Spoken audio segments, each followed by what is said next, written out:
Okay, great. Hello all, my name is Mimi Mudd and I want to welcome you to our third webinar of the 2024 Spring Family Webinar Series.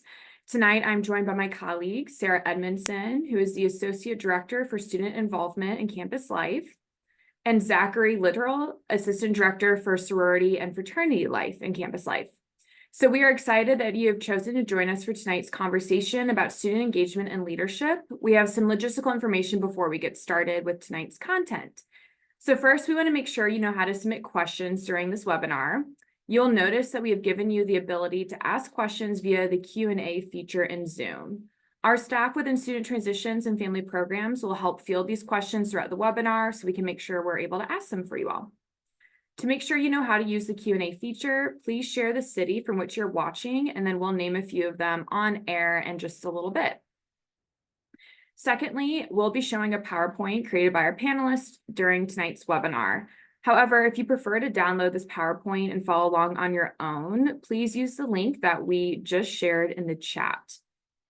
As a note in the chat feature, we'll be sharing other links and email addresses throughout the duration of the webinar to help you find things that our panelists have talked about in relation to tonight's topic. So third, this webinar is being recorded live. Next week, it'll be uploaded to the families.wustl.edu website. In a moment, we'll be hearing from our panelists about student involvement on campus and leadership on campus. If something they say sparks a question, don't forget to send it to us using the Q&A feature.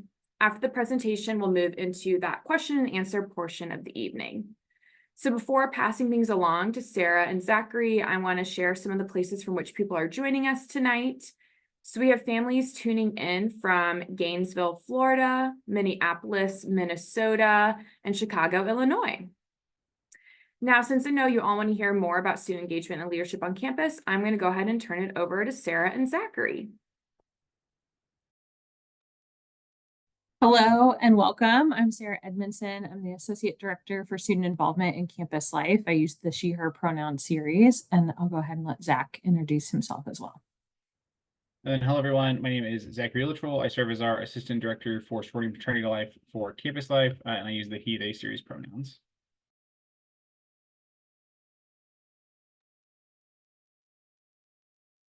Perfect. All right. So like I said, we are from Campus Life, the department on campus that hosts a lot of our kind of student activities type of, wow,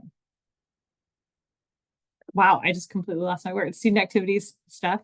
And our mission is to empower students to discover and define themselves and their communities through advising programs and resources. And so we'll talk a little bit more about kind of who's in Campus Life, and then we'll really kind of do a deep dive into really the things for students.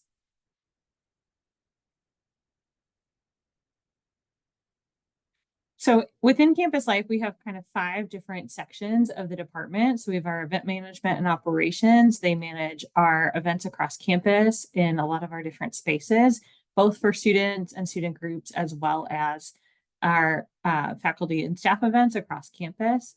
Then we have leadership programs. We'll talk a little bit more about that. That is a newer area within Campus Life and really kind of working on our Clifton Strengths rollout kind of campus-wide. Then we have the programming and campus vibrancy area that hosts a lot of our kind of big tradition style programs and other slightly more passive programs your students can just kind of show up to and engage with. We hosted something for the solar eclipse today. I hope a lot of you got to get out and experience that wherever you were, whether you were in the path of totality or not. And then student involvement, which really encompasses our undergraduate student government, which we call the student union, as well as all of our registered student groups. And then our business operations team, which really processes the transactions for those student groups. So they're not kind of a larger business operations. They really just oversee the financial transactions for our student organizations.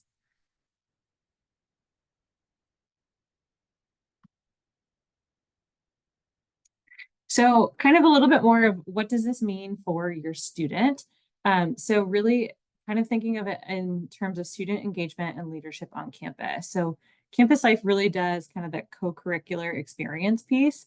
And really the things that we want your student to get out of time spent with our office or at any of our programs is kind of those feelings of community and leadership and the ability to have an impact on campus. And we'll talk a little bit more about a lot of the different opportunities to be able to do that kind of across campus, and how campus life helps serve those different areas. So really, and campus life does not hold all of these things, as you'll probably notice, but really that co-curricular experience can encompass a lot of different things, right? So student groups, like I kind of mentioned before, and we'll talk a little bit more about that. Sorority and fraternity life, we'll talk about that a little bit later. Community service or service learning, some of that is housed within our department and some of it is housed outside of our department, but there's a lot of opportunities to kind of get involved and give back. Student employment, we have student employee positions within our department and then of course other places across campus, but that can be a great way to get engaged as well, to meet other students and kind of build those networks. And a lot of that is great future training for their career after their time at WashU. Leadership positions, we'll talk a little bit more about various leadership positions available, certainly within our student groups and the student government and our sorority fraternity community. Undergraduate research, this is really an area that maybe is not as connected to our department, but a lot of our student groups actually do work on undergraduate research and partner. There are other offices who really specialize in that on campus, but we have kind of a part with it as well. But also we want your student to attend and participate in events. And we'll talk about just a few of those examples. Again, some of those big tradition style events, and then kind of smaller one-off things as well. Athletics and sport clubs, certainly we are not athletics, but we do oversee sport clubs on campus. And that's another great way if your student is not really either wanting to invest the time or is not quite at the level to compete kind of in that intervarsity or NCAA level, we do have sport clubs that they can join. Usually there's still a tryout, but sport clubs that they can participate in that are more kind of co-curricular. Study groups, like that's another way that, that's kind of that outside of class experience, or their residential community activities, which their residential community where they live also hosts a lot of programming. Congress of the South 40 and RAs and those different pieces really also build some of that co-curricular experience. So that's really what we're talking about. It's kind of everything outside of the classroom, and that's what we're here to help kind of talk about and answer questions on. So just a few fun numbers. So as of right now, and this number changes pretty often, but we have 438 registered student organizations on campus. So those are kind of those student groups that we house. 82% of our undergraduate students are involved in at least one organization, one student group. And really these span kind of the full range of category, everything from governing, political action, media, the social sorority and fraternity chapters that we'll talk about later. We have the academic and pre-professional groups that include some of those professional fraternities, service and community engagement, environmental and sustainability, social justice, religious and spiritual, diversity and inclusion, honorary, performing arts. Really, if you can think of it, you can probably do it in a student group at WashU. Our student groups are very, very active. And like I said, a large part of our student body is involved with them. It's a great place to kind of get plugged in and meet your peers. So a quick place to be able to find, where do I find more information about our student groups is what we call WUGO, or the Washington University Group Organizer is what that acronym stands for. And your student can go ahead, can log in once they have their WUSTL key or their WashU email, they can go ahead and log in and see kind of everything. There's a lot you can see without even logging in yet. A lot of the different groups that are available, all of our groups that are registered do show up in the system, and you should be able to see kind of the events and whatnot that they are hosting that are open to all students. And then sometimes groups are also hosting events that are only open to the members of that group, which you would, the student would have to be a member or join as a member to see those. But really a lot of our groups are hosting many, many events. I think, last I checked, we had already hit like 3,200 for the year. I think we actually are even well above that at this point. Last I checked was a couple months ago. And we had already hit 3,200 student group events for this year alone. So there's always things going on, lots and lots to do, but that's an easy way for your student to find out more information and how to join. So then kind of want to talk about leadership a little bit. Leadership programs is one of the areas kind of under our area as well, but leadership shows up in a lot of different ways in our department, not just with leadership programs. So when we think about kind of positional leadership, there's certainly opportunities to be a student group leader and an officer within a student group, or an officer within the student union, which is that undergraduate student government, again, that we talked about, that comprises about 100 students. So it's a pretty large group. Or an officer within kind of a sorority or fraternity. Leadership certainly shows up in that student employment piece that we've talked about before and mentioned that we have student employees kind of in our office as well. But then kind of, like I said earlier, newer to our area is our leadership programs area. And so there's a few things that area is really focused on. One of the biggest ones is helping us become a strengths-based campus. So if you're not familiar with Clifton Strengths, which is kind of overseen by the company Gallup, and if you've heard Gallup and think, oh, aren't they like the data people? Yes, you're totally right. That's Gallup. And really, our hope is that our students will get involved. Right now, we're kind of rolling it out in several different cohorts. So different programs, scholarship programs, different opportunities, RAs, student employees, all those different pieces. But then also we're working in the fall 24, we'll start with our new students and rolling out with every new class, that having our entire new incoming class go through the StrengthsFinder assessment.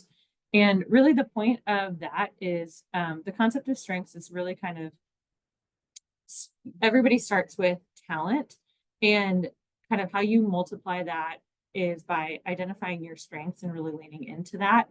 And that helps you understand really kind of that asset-based mindset of what are my areas where I'm really strong and how do I utilize those to accomplish kind of whatever I need to accomplish, right? And really leaning into those areas where you're strong and utilizing them instead of being focused on, well, what are my weaknesses and what do I need to do to get better at those? All of us are naturally inherently strong at some things, and how do we utilize those and leverage those to be even better? So you can really hear, hopefully you can hear how valuable this is. And strengths is a language that many employers and companies use. And so really getting our students thinking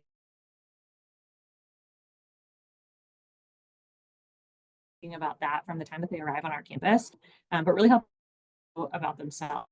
So there's kind of that model I was talking about. So talent times investment. And a student's ability to achieve excellence depends on the extent to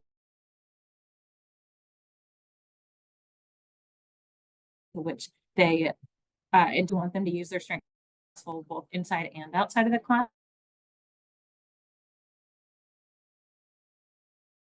classroom. We want to see them apply this to their student groups that they get involved in, as well as to their coursework, feel that into their future career. So that's another opportunity. There's a lot of different ways for students to get involved. Our leadership hosts our Excellence in Leadership Awards, and this is like a new area for us. So a lot of those pieces are really still getting us of whether they have a title or a position to see themselves as a I think that out of it from my area, and I'm sorry if I'm cutting in and out. I think my internet is having some. I think we're oh, I was just saying, I think we're caught up now. I know you were talking a little bit about Excellence in Leadership Awards. If you just want to go back to those really briefly. Yeah, absolutely. So I was just mentioning the other things under our leadership programs area is that they host our annual Excellence in Leadership Awards, which are every spring. They're actually coming up this weekend. And that's really recognizing excellent leadership within our community, right? Our different students and student groups and different opportunities. And then also an annual leadership week, which will take place in the fall. And like I said before, this is still a really new area in our department. So those are still being built out. But what we really want is for our students to think of themselves as a leader, regardless of title or position that they might hold, and to understand kind of their specific leadership style and what they bring to the table in terms of leadership, and because those are the pieces that they will take with them even beyond their 4 years at WashU. But I think that's it on my side, so I'll hand it over to Zach. Oh, yeah, sorry. We did have some slides about strengths at WashU and kind of what students who participate will take from that, but they'll receive their personalized insights, and opportunities for self-reflection. They'll utilize their top 5 strengths to set and reach personal, academic, and career goals. And then they'll learn more about how to increase their personal awareness, understanding of self, and individual motivations while enhancing those skills that already show up naturally. And every student that participates will receive their top 5 strengths report once they take the inventory. So really using this common language that exists outside of WashU, but bringing it within WashU, and so that students across our campus will really have an understanding of what their strengths are and what that means when we say that as well.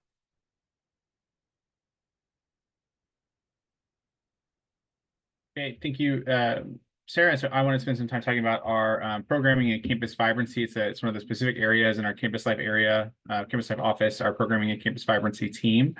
And so we are actually composed of 5 distinct areas that we have. So we have our basic campus life program that I'll talk a little bit more about on the next slide. We have our In the Loop programming, which is a brand new initiative, kind of top down from the chancellor as part of the In St. Louis for St. Louis initiative. It's how are we getting students out and connecting them with the St. Louis area and really getting them to fall in love with St. Louis in the same way that a lot of our faculty and staff do once they come to WashU. We have our service and immersive experiences, which I'll talk about a little bit on the next slide as well. Sorority Fraternity Life, which we have a couple slides devoted to here in a minute. And then we're also responsible for a lot of our campus life marketing as well. And so a lot of our Instagram graphics, our flyers, everything that you see coming out of our office is really mostly done in-house. It's campus life specific. And so here's kind of a rundown of all the programming you do. So out of the programming and campus vibrancy team, some of the big programs that we see are those big concerts that happen every year. Wild, which stands for Walk and Lie Down. It's a tradition, I believe dating back to the early 70s. Night at the Pageant, which is a new way that we are hosting a fall wild. One of the big ways we've seen is our fall and spring fest events happening each semester. It's a week-long event, usually a passive program that's put on by our programming team, which is a team of students who are putting on a lot of these programs for us. And so that has Camp Mud. We have a lot of our In the Loop programming. Just tonight, we had students kind of getting involved at the City Museum, taking a behind-the-scenes tour of it. And then we also have our social programming board. And these are all ways that students have the ability to get involved. Our programming team is a student-run team of more of our student employees. Campus Life runs a very robust student employee program. I do believe it's one of the best ways for people to get involved. I think we have about 70 or so student employees coming out of our office. Some of them are on our programming team. Some of them are house managers, which I directly oversee. But we have a ton of programming and ways for students to really engage and feel connected back to WashU coming out of our office in our area. And then we have service and immersive experiences. We have alt breaks. We usually have a fall alt break and a spring alt break. Typically, around that fall break and spring break, we try to go into St. Louis and do some community service projects. Just on Saturday, we did our day of service. I think we had about 100 students kind of show up for different areas around St. Louis. We did the Greenwood Cemetery and preservation. We worked with Forest Park Forever, LifeWise in St. Louis. We really are trying to get people out and into the community to build those service experiences and to really learn more about this area. We also have the ability to help pinpoint individual service experiences for people, and any student group or groups of friends who are looking to do service experiences. We have the ability to help them as well. And then the next thing that I wanted to talk about was our sorority and fraternity life area. This is the area that I'm the most familiar with. We do have currently 26 chapters across 4 councils. This is our breakout. We have a UGC, which is dedicated to our historically Black fraternities and sororities, or the National Panhellenic. And then we have one NALFO organization, a very exciting moment actually in our campus fraternity and sorority life right now, as we are looking to, for the first time in years, expand our United Greek Council. We potentially could have an Asian interest sorority joining us, which we are very excited about. We have 6 groups under our Women's Panhellenic Association, and then 10 groups under our Interfraternity Council chapters. These are all organizations who are dedicated, usually values-based organizations, really dedicated to our service. We were very excited on Saturday at the day of service, actually, to see some of our fraternities, and especially some of our I believe our NALFO organization, Alpha Psi Lambda Fraternity Incorporated, was there. They really kind of held down our LifeWise service for the day. One of our IFC fraternities was at our Habitat for Humanity. And so we're really seeing a lot of value in these organizations and what they're providing to our campus, to our community, and really just to the members. What we've noticed overall is our members who are involved in this do have that higher sense of belonging, whether that is with the organization or with the institution. We often know that members involved in fraternities and sororities kind of report higher qualities of life. They report that higher sense of belonging. Usually they're doing a little better with their mental and physical well-being as well. So it's just something that we are really proud of, and we hope to continue to kind of see that grow over the next couple of years. And so finally, we just hope that you all would like to reach out and stay connected with us. We do have a Facebook. We are Campus Life dash Washington University. However, our Instagram is where we are the most active at Campus Life WashU. We are constantly posting on there to try to keep people updated on either passive programming, big programming events. We just have a lot going on, and we hope to see students at everything we're doing. Great. Thank you both so much for sharing all that information about campus life and what you all have to offer. I have a question to kind of kick off the question and answer portion of the evening. So in your opinion, is it ever too late in a student's undergraduate career to start a new activity or join a student group? I will say absolutely not. It is never too late. Really, we want our students to find their place whenever that is or wherever that is. And so it is never too late to try something new. Honestly, college is such a great time for students to get to do that and to get to try whatever they want. And really just the wealth of opportunities that's available to them that they probably won't get in any concentrated way outside of college. And so even if they are just a couple weeks from graduation, I still encourage them to get involved and find kind of that thing, find that niche, or try something new for the first time. Yeah, I don't think there's a such thing as getting involved too late. As we talked about earlier, we do have over 400 student organizations. I believe we're probably close to that 450 mark, if not a little over it. And it's never too late, I think, to get involved and find your community of people here at WashU and the people you can kind of stay connected with. I don't think that's ever too late to join. Great, thank you. Okay, so we're going to move on to the remainder of our questions. We're going to start with some that were pre-submitted. And then just a reminder to our attendees, please submit your questions via the Q&A feature for anything that popped into your head during tonight's presentation. So first question for you all, and maybe we kind of answered this first part in the presentation. The question was, can you tell us more about the sorority and fraternity life community on campus? But then the next question would be diving in a little bit more into those professional and business-based organizations. So maybe, Zachary, if you could speak a little bit more to, or Sarah, the professional and business-related sororities and fraternities. I can a little bit. What I will say is our professional or pre-professional organizations fall under someone else in our office. However, I do believe we have a very growing community of pre-professional business or just pre-professional organizations in general. I know we have the kind of 3 business fraternities. We have some pre-med fraternities, pre-law fraternities. I do think there are a good number of them that are available for students to join. I do believe they typically follow kind of the similar recruitment pattern of our for social fraternities and sororities. I do think that what I have kind of gathered is that usually first-year students are typically joining in the spring versus their first semester at Washington University in St. Louis. They have their own kind of standalone rules and regulations, but we have a growing number. It's a very vibrant community as well for our pre-professional fraternities and sororities. And then where could students go to learn more about that process to join, what the time commitment, et cetera, could look like to if they were a member of one of those organizations? Yeah, absolutely. So WUGO, that site that I mentioned before, the Washington University Group Organizer, it should have information on all of those groups. You do kind of have to go into their documents, but their documents, their constitution or whatever they call it, should have information about the joining process and everything that they should expect there.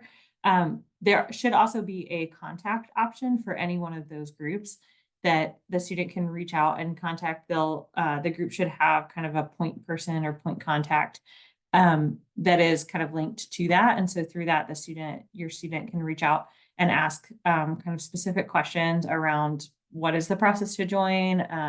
We are updating in our re-registration process for student groups, which starts in just a couple days. We are adding some questions that should be visible to all students about kind of those selection processes, if there are any dues or anything required as part of joining that organization. And I do always want to say that if a student is worried about the cost of dues for any student organization, we do have the Opportunity Fund, which is through the Taylor Family Success. I think I got that name right. Center. Yeah, no, you're right. Success Taylor Center. Family Center. Taylor Family Center. Thank you. It's one of our student success funds. And so that can help the costs. And it applies to any student group, not just ones with dues associated, but any kind of extracurricular opportunity. If a student is having trouble affording that, there is that opportunity available to them to apply for financial assistance there. But we are adding questions just within that will hopefully be kind of showing up within the next couple of weeks as student groups re-register and complete that process that will really kind of spell out more widely what the applications, selectivity process, selection process, the various steps there, any dues or anything that's required if there's like really thinking of kind of performing arts groups, but if there is a tryout or something affiliated, all of that should be really spelled out for them. That is not there yet, but that should be there within the next month. If your student is continuing on with us. And yeah, I'm guessing we don't have a whole lot of second semester seniors on here, but again, it is never too late to get involved. And yeah, but they can also just reach out to the group directly, and they can do that through that WooGo platform. Great, thank you. Okay, and then the answer might be the same here, but we also had a question about where students can learn more about the community engagement and service. I guess student groups, but also maybe opportunities, kind of like you were talking about just a little bit ago, Zachary, opportunities to get involved in the community. So where can students learn more about those? So we do not currently have a dedicated space really for students to learn more about opportunities that are available. If there are student groups who are interested, we always encourage them to reach out to Adam Brock. He is our coordinator for service and immersive experiences, and he really is good about getting people connected either back into the community or to campus partners who could help. I do think that if students are looking for ways to get involved, they could also reach out to the Campus Y, which is also hosted in Campus Life or partners with Campus Life. And then the Gephardt Center Gephardt Institute would also be a good place for people to reach out individually. Yeah, and I'll add to that within WooGo, there is the opportunity to filter by category, and we have an entire category of student groups that is community service and engagement. So if they're looking to connect with a service-based student group, that's a great way to do it. But otherwise, yes, reaching out to Adam directly is also great. Great. And then another similar question, but this is about faith-based student groups and resources on or near campus. Where should students go for that? Yeah, absolutely. So I'll start with the student group side of that. So again, if you're filtering by category on WooGo, there's a religious and spiritual category. And so you can see kind of all of our student groups that are affiliated with specific faith traditions. I'll also point to a resource that is technically outside of our office, but the Center for Diversity and Inclusion oversees ORSL, which is the Office of Religious, Spiritual, and Ethical Life. And that office specifically partners with kind of all of our, we call them our ORSL affiliates. So they are our kind of campus ministries that are hosted kind of right off campus or somewhere kind of close by, but we have kind of a special relationship with them and kind of cross promote a lot of events. Those folks have a lot of they come onto campus often and kind of all of those different pieces host various opportunities that students can get involved in. Thinking about, particularly like our Jewish students, our Chabad and Hillel chapters host regular Shabbat dinners every week. And that's just kind of one opportunity, just one opportunity, but there are many faiths represented within there. And ORSL will really have kind of all of the information on how to get connected easily with them. But really we want students to find their place, and that means all of the different things here, but we want them to be able to explore kind of their faith tradition, what that means to them, what practicing really looks like for them. And we really want them to feel supported through that process. Great, thank you. So in y'all's experience, how do students balance their already busy schedules with getting involved in student groups and other activities? That is a great question. For the most part, well, I think if there's anything about our kind of collective or kind of institution-wide GPA average, I think they're doing it very, very well because our students are still very high performing.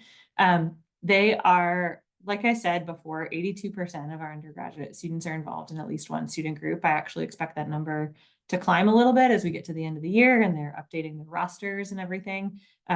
Because really our students are just highly involved across campus. You know, our students are high achieving and they were high achieving before they came to WashU.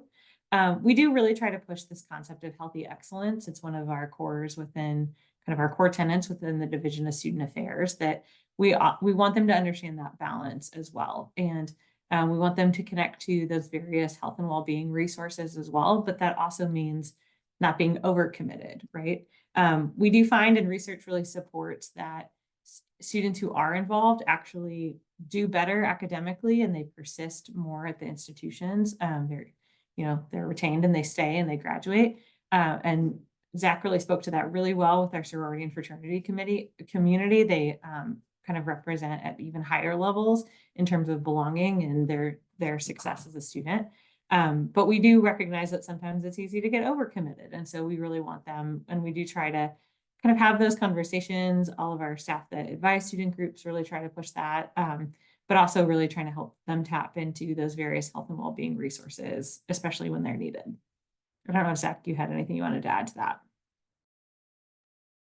No, I think you got it. We do have a very highly motivated student body, and they are very much involved. I would love to see the data on people that are involved across multiple organizations. I'm sure it's also going to be like a relatively high number. But I think overall, I do think the students are typically very good about balancing and finding that balance that's right for them. We have a very good group of campus life advisors who are helping each of our student organizations kind of be able to strike that balance. And we also have really good resources here on campus to kind of point them in the right directions should they start to really feel overwhelmed. I can add roughly 60% of our students are involved in more than one student organization. So still a very, very high number, very impressive. Great, thank you both. Okay, we received a question about the Excellence in Leadership Awards. Can you tell us what the nominating process looks like and who decides who gets the awards? Yeah, absolutely. So the nominating process, students can self-nominate or be nominated by somebody else.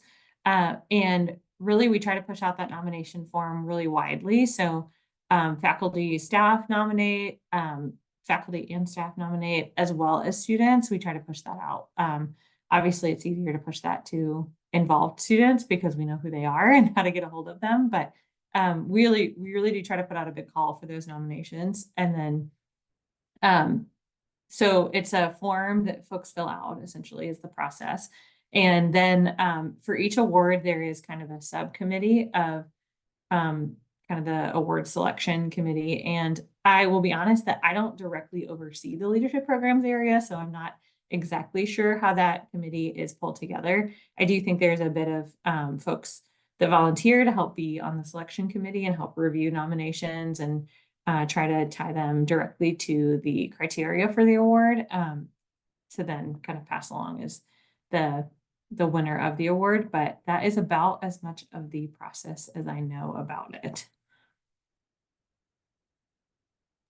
Great, thank you. And I'll add, I think it's staff across campus because I know one of our staff members is on a committee for one of the awards. Okay, what role does campus life play in new student group creation and also when they are trying to find membership, more people to join their student group? Yeah, that's a great question. We play a large role in that it's within our wheelhouse and our realm of responsibility. So really there's student groups can be recognized by both campus life well, there's several places actually. So recognized by Campus Life or recognized by the Student Union or SU. They really hold the money that funds student groups. And so their recognition tends to be kind of one of the bigger pieces. But then there's also student groups that can be recognized by a department and sponsored by a department. And those groups are kind of fully funded by academic departments. So there's kind of various processes. We do new student group recognition twice a year. So once in the fall and once in the spring, and groups can apply and go through the process. There is kind of this really hands-on coaching process as they're developing. And then we really are actually trying to also build that out even after they are recognized. Within SU recognition, there's 3 kind of levels, I should say. And it's really kind of the various resources that are available to them in terms of funding. And those progress. So you have to kind of move through, the group has to move through the levels to really demonstrate that they have kind of sustained interest and that they're budgeting well and hosting events and students are coming to them and all of those pieces. And so each semester they can apply to move up a category level essentially, which just means there's kind of more resources available to them through the student union. Trying to make sure I answered all parts of the question. In terms of recruiting for membership, that's a great question. And we do really try, especially as groups are kind of developing and forming, our assistant director for student involvement and student groups really meets with each of those groups as they're going through that process and really helps coach on strategies of how they can recruit members, how they can hold events, how they can market themselves, all of those different pieces to gain more interest. We see a lot of kind of the classic groups that are tabling in the Danforth University Center or the DUC, and trying to get folks as they just walk by or connecting in different places. I'm sure there's a lot of that that's happening on the South 40 as well. I just don't spend as much time over in the South 40, so I don't always see it all, but there's various strategies, or if they're, especially depending on the interest, right? If it aligns well with like an academic program or major, they'll kind of reach out to other students that are in that area to connect with them and recruit. We do require groups to have at least 10 active members to register, and then to re-register, they have to maintain that 10 students to continue, which is not typically very hard for most of our groups. We really don't lose that many year over year, which is why we're at like 450. I think that number kind of fluctuates throughout the time of year if we do have groups that lose officers or something like that and don't continue on kind of through the year. But those are just a few strategies. We really try to provide them a lot of support as they're kind of building and forming to make sure that they have what they need to be successful and continue to kind of move their way, if they want to, move their way up to kind of the category 3 within SU that really provides all of the funding and resources. And Go ahead. we also try to provide a lot of logistical support to new student groups as well. And we work with we in Campus Life work to also provide them with like a set number of room reservations, and we try to really highlight what our marketing policies look like, making sure that students are using our open to the public bulletin boards, and really trying to highlight all of our different marketing ways you can market your group on campus that are not just kind of tabling or posting on social media. We really try to make sure that we're hitting all those important high traffic areas as well. Great, thank you both. And I just was trying to quickly look on your website. Do you all have a general like Campus Life email address that a student can reach out to if they want a little more assistance trying to find people for their new group? We don't. Okay. Yeah, and I don't really know why we don't have one, but I will really say Scott Williams, who's our assistant director for student involvement, is really the kind of the best point person to reach out to. Okay, perfect, great. Then we'll put his email in the chat. Wonderful. Okay, and then can you all tell us a little bit about the activities fair that's hosted in the fall and the spring? Yes, so happily. It's my favorite thing that happens on campus. I think it's incredible.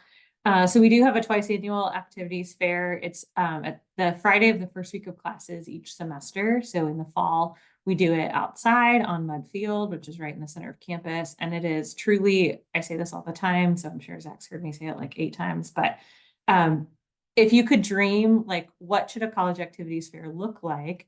for a movie, that's what you're going to see at WashU. It's the best one I've ever seen. And I've worked at several institutions and always been involved with the activities fair.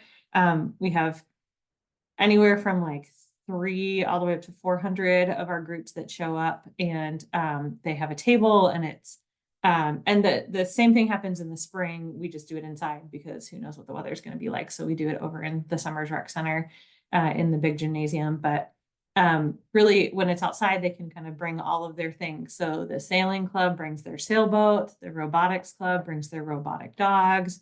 The club volleyball team is outside playing volleyball. I mean, really, the robotics or the racing team brings their race car that they build. And it's just really kind of incredible. And students can really walk around. We group organizations by category to try to make it kind of easy for students to figure out, okay, I'm like specifically interested in this one thing. And we have students and professional staff that help direct to. So if a student shows up and says, I'm looking for this group specifically, we can tell them exactly where to go find it. Or if they're like, I'm just interested in this topic generally, then we can kind of send them to where all of the groups that are related to that topic are. But yeah, it's a couple hours on a Friday afternoon. We always have really great turnout. I mean, we probably had 3,000 people turn out last fall. If I'm estimating, they kind of come and go. So it's hard to know exactly, but it was very, very full. And then I know we probably had close to 2,000 in the spring in January when we hosted inside. And yeah, it's great. It's like my favorite thing. So please, it's hard to miss on the days that, I guess the spring one's a little easier to miss, but the fall one's really hard to miss because it's right in the middle of campus. And so when students are walking out of class or whatnot, if they're coming to the west end of campus at all, they should definitely see it. Yes, it is definitely hard to miss. It's always a fun time. Okay, so then we have a question specific to sorority and fraternity life. And then we can also probably answer it about student groups in general, but we'll start with sorority and fraternity life. So do all chapters have advisors? And kind of like, what's that relationship between advisors and campus? Like, do we select them, etc.? And then we can maybe do student group advisors as well. So that is a good question. I would say that most organizations have an advisor that is usually appointed by their international organizations or so by their headquarters. A lot of our organizations have chapter advisors or chapter directors that are appointed and kind of serve as the advisor to that organization. In campus life, we do try to work to build good relationships with those advisors as well who are headquarters appointed. For a lot of our councils, though, for the governing councils, I serve as their direct advisor. And in some cases, do provide a lot of advisory capacity to some of our chapters as well, depending on what their kind of alumni support in the area looks like. Some of our groups also have faculty staff advisors. Those roles look a little different depending on the organization. It could range from some folks who work here on campus, who used to be in the organization, who just kind of want a way to stay involved in a more low-key, I guess, style, or even I think we have some. I know I'm going back and forth with someone who works at Med Campus right now who wants to be involved as a faculty staff advisor for one of our fraternities. And so it really is just really up to the advisor if they are faculty staff on what their level of involvement looks like. But typically the advisors appointed by headquarters are much more in the day-to-day, kind of working and advising. And often we're working in tandem with them for any issues or anything that might come up. In terms of the rest of our student groups, some of them have advisors. They do not all have outside faculty staff advisors that are not part of campus life. Some groups have both, but all of our groups do have what we call a campus life advisor. And so that is a professional staff member within campus life that serves as kind of a liaison. The tricky thing is that we are not necessarily content experts. So certainly when I think about we have a group that does STEM education, and I am not a STEM education expert. Those groups might have kind of an additional faculty staff advisor who's really more kind of the content expert related to what they're interested in. But all of our student groups do have a campus life advisor, and that person helps them plan events, get connected to the various resources they need, answers questions, does sometimes help work out conflict if students are having kind of conflict within the group and don't know how to kind of work it out themselves. And all of our groups are required to submit their events in WUGO. and their campus life advisor reviews those and approves those as well.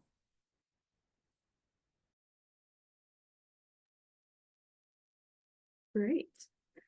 And then can you all tell us about how Campus Life advertise events to students? I know we've mentioned one of the things already here, but I do think y'all have a new way that you're doing that.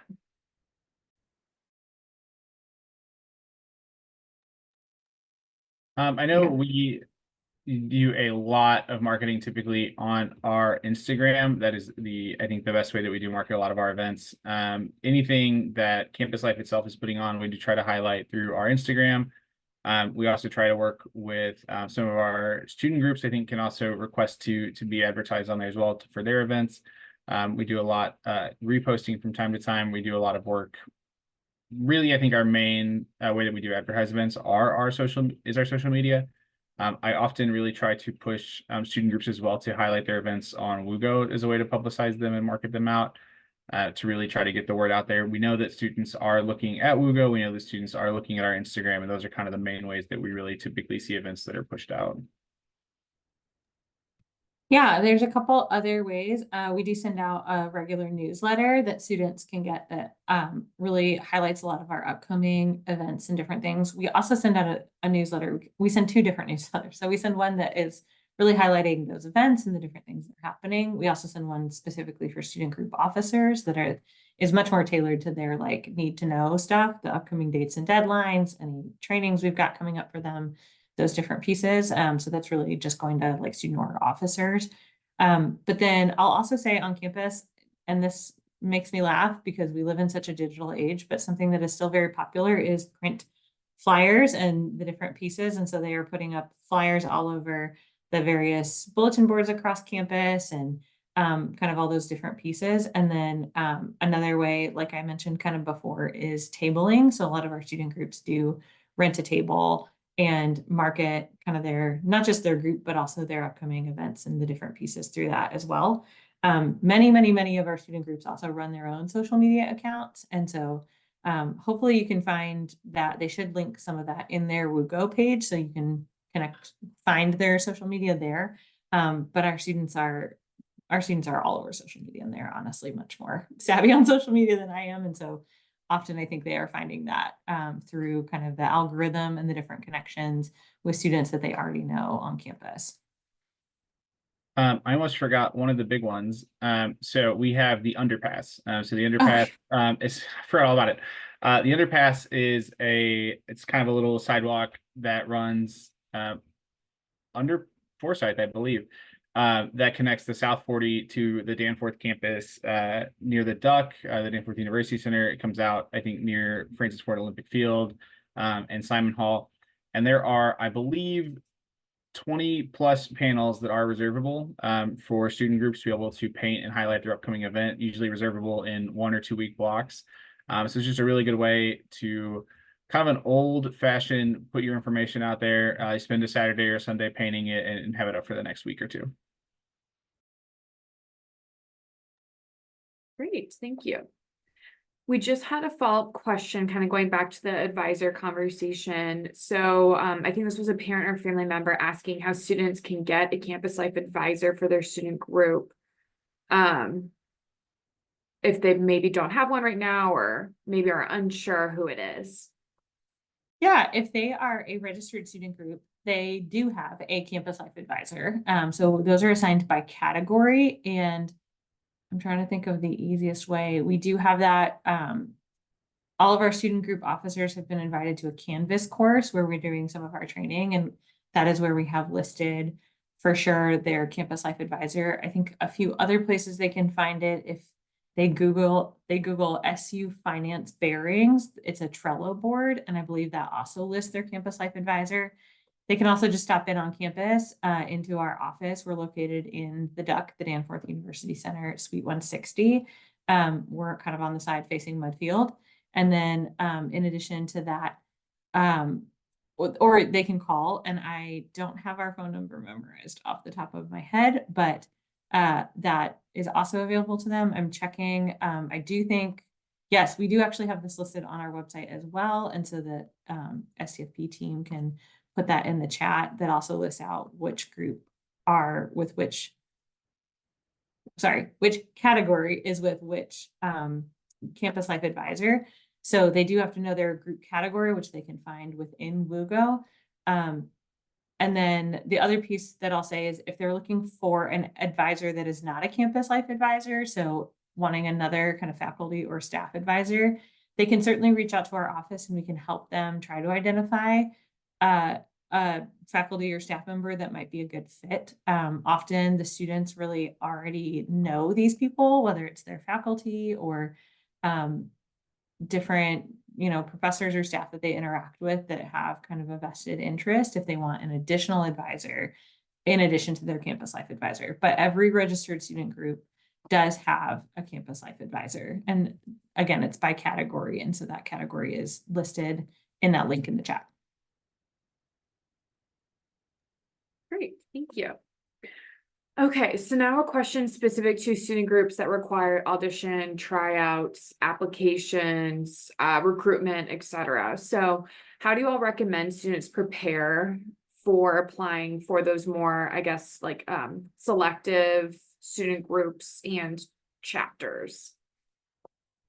Yeah, absolutely. And I know that certainly our social fraternities and sororities have a process as well that Zach can speak to. But in terms of our non-social sororities and fraternities that have some kind of selectivity process, whether it's a tryout, an audition, an application, again, I think that process should be laid out. It should be laid out in their governing documents. We're just also adding those questions, like I mentioned before, into WUGO to make it really clear kind of what that process should look like, but it should be laid out in their kind of constitution or bylaws or whatever documents they have linked in WUGO.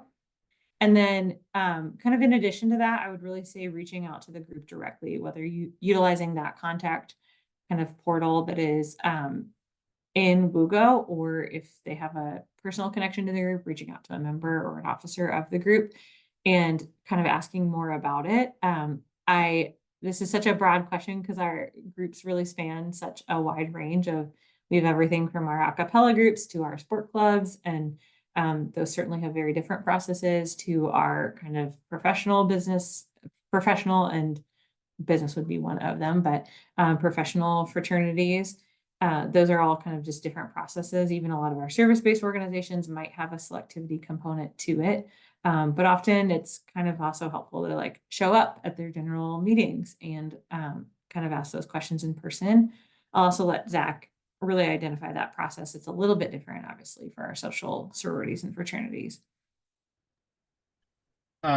Yes. So how we talk about our social fraternities and sororities, I would actually want to re-highlight again our public use bulletin boards, which get a ton of traffic and a ton of flyers on them. Often, I think it's the ones that are on the first floor as you walk in, the Danforth University Center on the side closest to Forsyth.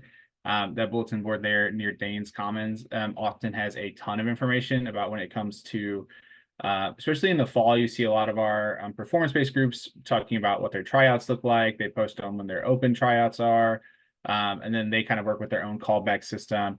For groups interested in our a cappella specific organizations, I know we have a We Sing for Ice Cream event, which is really kind of a mass tabling event for our a cappella groups. And so there's always like always be on the lookout for the flyers, I guess, is my main answer for this one, because really those flyers do have a lot of the information on them.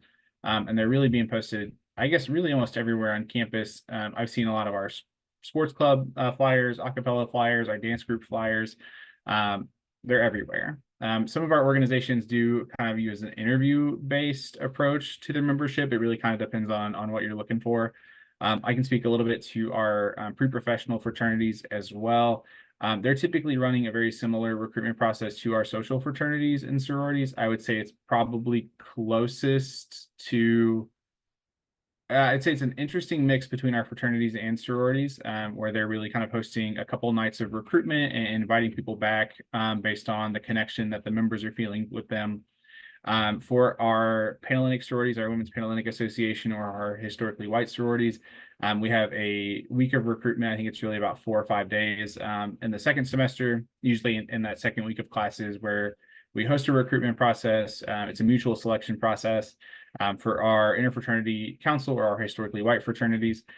We host recruitment over 2 weeks, where there's an open round where you can kind of go to any chapter and learn more about them. Then there's a closed round where you can be invited back to each round of recruitment after that. And really it's based on, for for all of our fraternities, I'll talk about that in a minute, I guess. For our NALFO-based organization, Alpha Psi Lambda Fraternity Incorporated, they do an intake. They do an intake process, which means that there's a couple of informational events that you attend, and then you would kind of go through their membership intake process. The same for our National Panhellenic Fraternities and Sororities, or historically Black fraternities and sororities. 6 of them are based on our citywide model. So usually the recruitment events and the intake events are happening around various campuses in the St. Louis area. But it is more about how are you, it's really kind of a similar based on, like, if you're looking for what values align with you, what members align with you, the people that you want to connect with, and kind of go from there. Great. And then second to last question for the evening, what support exists for students who might be experiencing a lack of connection on campus? Yeah, that's a great question. There are really, we talk about them as, either overlapping layers of support or kind of a network of support. And there's no kind of one path to involvement. Certainly I work with student groups and I'm very familiar with that process. And certainly a lot of our students are involved in a student group, but there are so many different ways to get involved.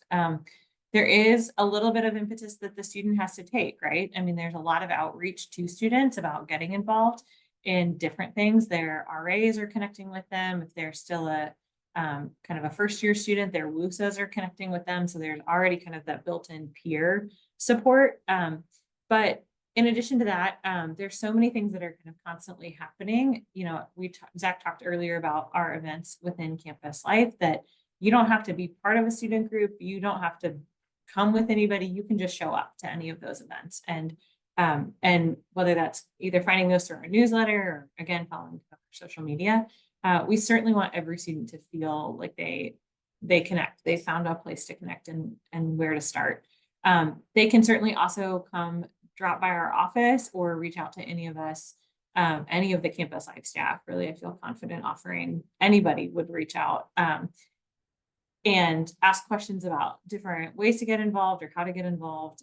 You can reach out to me personally, and I'm happy to sit down and talk through what are your areas of interest and where can we find things that you're interested in, or what's something you've maybe always wanted to try.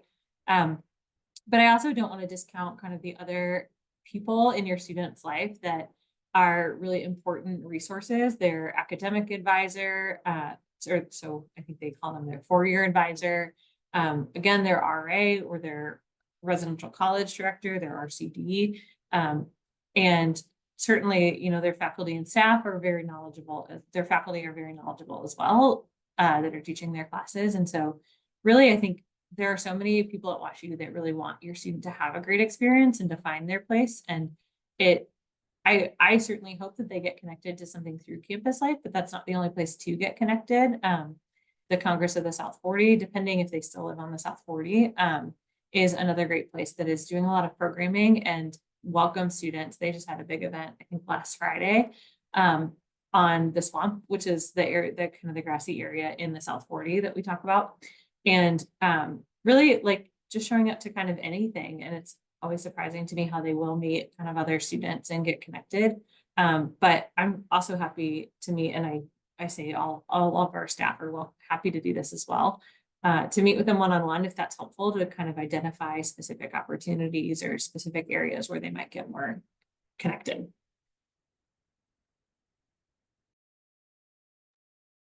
Great. Okay, I see we are at time. So I just want to say thank you to Sarah and Zachary for the information you provided us. Families, I hope you've learned some valuable information this evening about student engagement and leadership on campus. As a reminder, this webinar is recorded and it will be shared by the start of next week on families.wusl.edu. And our next webinar is also this week. So that is a conversation about dining services this Wednesday, April 10th, same time, 5:30 Central. And you all can register for that upcoming webinar at the same website, families.wusel.edu. Again, thank you, Sarah and Zachary. I hope everyone has a good rest of their night. Bye.